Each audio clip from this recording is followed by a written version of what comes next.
दोस्तों, आज के समय में भारत में प्राइवेट हॉस्पिटल्स में इलाज कराना कितना महंगा होता है ये तो आप सभी लोग जानते ही हैं। लेकिन फिर भी लोग प्राइवेट हॉस्पिटल पर ज्यादा विश्वास करते हैं। लोगों का मानना है कि प्राइवेट हॉस्पिटल्स में ज्यादा अच्छी और बेहतर सुविधाएं मिलती हैं और मरीजों की देख रेख बहुत अच्छे से की जाती है। लेकिन शायद लोग ये नहीं जानते कि यही प्राइवेट हॉस्पिटल्स आपको इस कदर लूटते हैं कि लोगों की जमीनें और प्रॉपर्टी तक बिक जाती हैं उन हॉस्पिटल्स में इलाज करवाने के लिए। साल 1972 में एक बार केनेथ हैरो, जो कि अमेरिका के नागरिक हैं, जिन्हें इकोनॉमिक्स में नोबेल पुरस्कार भी मिले, उन्होंने कहा था कि स्वास्थ्य सेवा को बाजार के हवाले कर देना आम नागरिकों के लिए घातक साबित होगा। और उनकी ये बात आज भारत पर बिल्कुल सटीक साबित हो रही है। आज भारत में प्राइवेट हॉस्पिटल्स ने सेवा के नाम पर पैसे छापने की कंपनी खोल रखी है। अब सवाल ये है कि आखिर ये प्राइवेट हॉस्पिटल्स लोगों से कैसे पैसे छापते हैं और ऐसा करने से इन्हें कोई रोकता क्यों नहीं है और सरकार भी इनके खिलाफ कोई कानून क्यों नहीं बनाती। दोस्तों, आज की इस वीडियो में हम आपको बताएंगे कि आखिरकार प्राइवेट हॉस्पिटल्स कैसे खुलेआम इतने बड़े पैमाने पर लूट मचाकर रखे हुए हैं। तो चलिए शुरू करते हैं।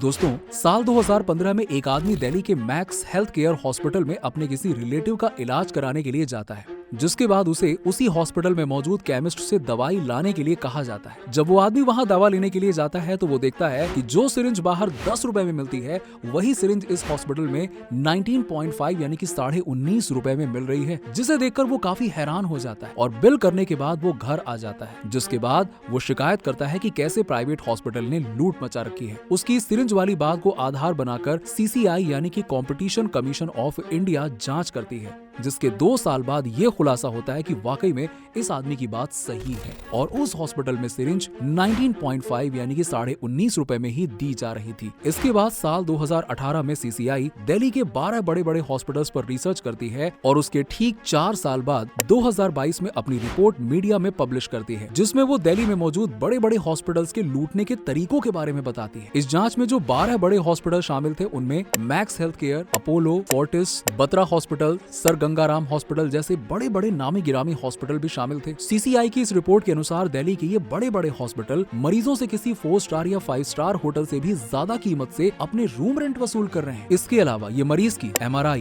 एक्सरे और अल्ट्रासाउंड की भी मार्केट से कई गुना ज्यादा कीमत वसूल रहे हैं। और इस रिपोर्ट में तीसरी जो सबसे चौंकाने वाली बात सामने आई वो ये थी कि ये सभी हॉस्पिटल मरीज की सर्जरी में यूज होने वाले मेडिकल उपकरणों को भी हाई प्रॉफिट के साथ बिल में जोड़ देते हैं। इन सबके जरिए प्राइवेट हॉस्पिटल में इलाज का खर्चा इतना बढ़ जाता है कि लोगों की जीवन भर की सेविंग्स तो यूं ही खत्म हो जाती है पल भर में। यहाँ तक कि उन्हें कर्जा लेना पड़ जाता है, जमीन गिरवी रखनी पड़ जाती है और परिवार कई बार तो रोड पे आ जाता है। एक रिपोर्ट के अनुसार भारत में करीबन 33% लोग मेडिकल सुविधाओं का लाभ नहीं ले पाते, वो भी सिर्फ इस वजह से कि सरकारी हॉस्पिटल की हालत खराब है और प्राइवेट हॉस्पिटल में जाने के लिए उनके पास पैसे नहीं है। और मेडिकल समस्याओं की वजह से हर साल भारत में करीबन 6 से 7% लोग गरीबी रेखा से नीचे चले जाते हैं। कोरोना के समय में भी प्राइवेट हॉस्पिटल में जिस प्रकार लोगों को ठगा गया था वो किसी से छुपा नहीं है। अब यहाँ सवाल ये उठता है कि जब लोगों को पता है कि प्राइवेट हॉस्पिटल्स इस तरह से लूटते हैं तो वो वहाँ पे इलाज कराने के लिए जाते ही क्यों हैं? दरअसल एक रिपोर्ट के मुताबिक पूरे भारत में करीबन 62,000 हॉस्पिटल्स हैं, जिसमें से 47,000 प्राइवेट हॉस्पिटल हैं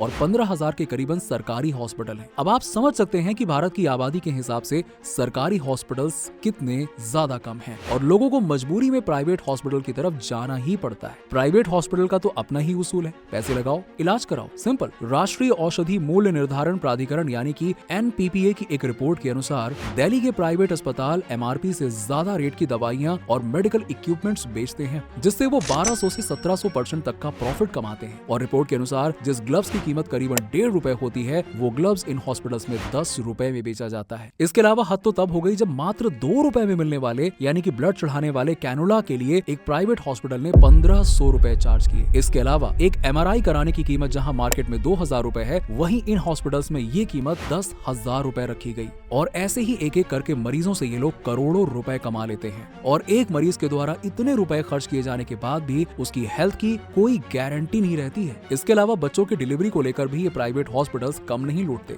दरअसल एक नॉर्मल डिलीवरी में कम खर्चा आता है और एक C-सेक्शन डिलीवरी में ज्यादा खर्चा आता है। और एक रिपोर्ट के अनुसार जहां सरकारी अस्पताल में महिलाओं की डिलीवरी का C-सेक्शन एबॉर्शन रेट 15% है, तो वहीं प्राइवेट हॉस्पिटल्स में 45% महिलाओं की सी सेक्शन डिलीवरी होती है। एक समय पर भगवान कहे जाने वाली ये डॉक्टर आज केवल बिजनेसमैन बनकर रह गए और एक समय पर मंदिर कहे जाने वाली हॉस्पिटल्स केवल बिल्डिंग बनकर रह गए। ये तो फिर भी ठीक है, लेकिन बड़े बड़े हॉस्पिटल्स में एक और चौंकाने वाली बात सामने निकल कर आई है और वो ये है कि इन हॉस्पिटल्स के डॉक्टर्स को मंथली टारगेट दिए जाते हैं। सीरियसली, कि उन्हें मरीजों के कौन कौन से टेस्ट कराने हैं, कितने टेस्ट कराने हैं और जिन टेस्टों से उन्हें प्रॉफिट कितना तक कमाना है, ये टारगेट्स पहले से सेट होते हैं। इसीलिए इन बड़े बड़े हॉस्पिटल्स में बाहर से कराए हुए टेस्ट अलाउड ही नहीं किए जाते हैं, वो पढ़ते ही नहीं है और ना ही बाहर से मेडिसिन अलाउड की जाती है। जो भी करना है वो सब उसी हॉस्पिटल में करना पड़ेगा, फिर चाहे वहां कोई छोटा टेस्ट हो या फिर बड़ा टेस्ट हो, चाहे कोई छोटी मोटी दवाई हो या फिर किसी बड़ी बीमारी की दवाई हो, सब कुछ उसी हॉस्पिटल से लेना पड़ेगा। There is no other option. अब बात करेंगे अगर सरकारी हॉस्पिटल की, तो पहली बात तो कि सरकारी हॉस्पिटल में इतनी कैपेसिटी होती ही नहीं थी कि वो इतने सारे लोगों का इलाज कर पाए। इसका अंदाजा आप इसी बात से लगा सकते हैं कि यदि आपको एक एक्सरे करवाना होगा तो उसके लिए आपको 1 से 2 दिन तक के लिए लाइनों में खड़ा रहना पड़ेगा। यदि आप एम्स की बात करें तो वहां आपको इलाज कराना है तो आपको 1 महीने से लेकर 6 महीने तक अपॉइंटमेंट का इंतजार करना पड़ेगा। इसीलिए भी लोग सरकारी हॉस्पिटल से ज्यादा प्राइवेट हॉस्पिटल को पसंद करते हैं, क्योंकि कम से कम इलाज तो मिलेगा, पैसे चाहे जो लगे। लेकिन प्राइवेट हॉस्पिटल्स वाले लोगों की इसी मजबूरी का फायदा उठाते हैं कि लोग इलाज तो कराएंगे, पैसे चाहे जो दे। अब सवाल यह है कि आखिरकार सरकार इन सब मामलों में कुछ करती क्यों नहीं है? तो आपको बता दें कि अभी तक ऐसा कोई कानून नहीं है जो इन प्राइवेट अस्पतालों की मनमानी को रोक सके। हालांकि सीसीआई की रिपोर्ट आने के बाद ये देखने वाली बात होगी कि इन हॉस्पिटल्स पर क्या कार्रवाई होगी, लेकिन फिलहाल के लिए ये प्राइवेट हॉस्पिटल्स अपनी मनमानी करने के लिए आजाद हैं। इस मामले पर एनएसओ ने भी एक रिपोर्ट जारी की है जिसमें ये बताया गया कि सरकारी हॉस्पिटल के मुकाबले प्राइवेट हॉस्पिटल्स में इलाज कराने का खर्चा करीबन 7 गुना ज्यादा है, जो कि आम आदमी के लिए बहुत ज्यादा है। इन सबके बावजूद भी लोगों को प्राइवेट अस्पताल ज्यादा पसंद आते हैं। इस वजह से प्राइवेट अस्पतालों में जाने से जहां एक और मरीज की जेब कटती रहती है, तो वहीं हॉस्पिटल की जेब बड़ी होती जाती है। और हमारे देश की विडंबना ये है कि यहाँ की सरकार भी इस मामले पर ज्यादा ध्यान ही नहीं देती है। यानी कि सरकार के लिए लोगों के स्वास्थ्य कोई ज्यादा महत्वपूर्ण चीज है ही नहीं। अगर आप एक बड़े सरकारी आदमी को देखें तो वो भी एम्स जैसे संस्था को छोड़कर अपने स्वास्थ्य से संबंधित किसी भी इलाज के लिए प्राइवेट हॉस्पिटल जाना ज्यादा पसंद करते हैं, क्योंकि वो जानते हैं सरकारी अस्पताल की हालत क्या है। लेकिन इन सब के बावजूद उन पर कोई खास ध्यान नहीं दिया जाता। दोस्तों, अब देखने वाली बात यह होगी कि आने वाले वक्त में क्या इन प्राइवेट हॉस्पिटल्स की मनमानी के खिलाफ कोई कानून बनाया जाता है और क्या सरकारी अस्पताल की हालत में कोई सुधार होता है, उनकी संख्या बढ़ाई जाती है या फिर नहीं, ताकि भारत में लोगों को बेहतर सुविधाएं मिल सकें। अगर आपको ये वीडियो पसंद आई हो तो वीडियो को शेयर करें और अगर आपका कोई ऐसा एक्सपीरियंस रहा हो तो वो भी हमारे साथ में जरूर शेयर कीजिएगा। मिलते हैं आपसे अगली वीडियो में, तब तक के लिए धन्यवाद।